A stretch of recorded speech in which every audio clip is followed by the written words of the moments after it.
This is a Russian village with no shops, no heating and no running water. But here's the crazy part. It's completely surrounded by a perfect circle of train tracks and it's just 25 kilometers from the Kremlin. People here live like it's 1975, while Moscow's future is literally rising around them. Let's hit the road. This place is called Novokuryanovo, one of the last true villages in Moscow. There used to be a school, a store, even a movie club. But today everything is closed. No gas, no plumbing, just a tunnel to the outside world and firewood for heating. And while I was walking around, this happened.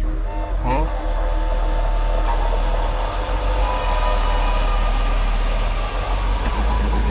So freaking long. A freight train literally going nowhere, just riding around in circles. Welcome to Novokuryanovo. In the 1930s, the Soviets built this massive train testing facility. It's like NASCAR, but for trains. There are 3 circular tracks, one for high-speed testing, the others for freight trains. Even today, they still crash trains on purpose here to test how they hold up under extreme stress. Okay, so how did the village end up inside the train ring? In 1949, the government needed to build sewage treatment plants in an old village nearby. So they did something crazy. They relocated the entire population right into the center of this railway ring. They rebuilt houses here, some literally from scratch, and that's how Novokuryanovo was born. It's like a Soviet time capsule that never got updated. And this is where it gets really weird. Outside this ring, massive neighborhoods are being built. Malls, playgrounds, glass towers. Inside, wooden fences, coal fires and silence. You are standing between 2 worlds, Moscow's future and its forgotten past. Today, about 300 people live here, mostly elderly, descendants of old believers, some families for generations. This is Nikolai. He lives here with his brother and his wife. This is Margarita Kuzminichna. She worked as a teacher of elementary grades. She's happy with everything. She lives with her son, they gradually make repairs. She says that in a village, life better. Everything here is DIY. Heating by coal, water from a pump,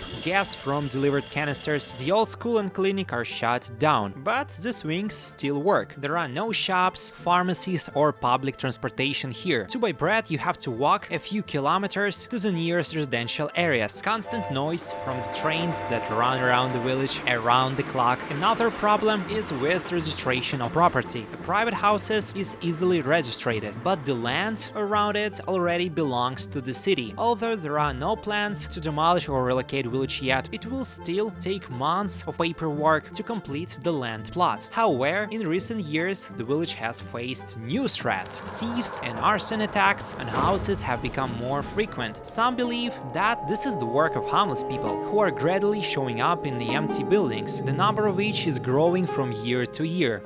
Fun fact, this train ring isn't just for testing, it's also been in movies. Yep, this old Soviet-looking station you see, it's actually a film set used in commercials and Russian cinema. Why don't people just leave? The city actually has tried to move people. In the 80s, government offered apartments in the new Butovo district. Some families left, but many stayed. For them, this place isn't a problem, it's home.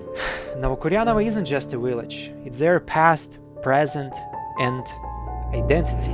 Moscow is changing fast, but places like this remind us what it used to be. Should be preserved like a living museum or modernized for safety and comfort? One thing is for sure, Novokuryanovo is one of the strangest, unforgettable places I ever been to. Would you live in a village like this? Let me know in the comments, subscribe for more unique, real content from Russia. Bye bye, comrade!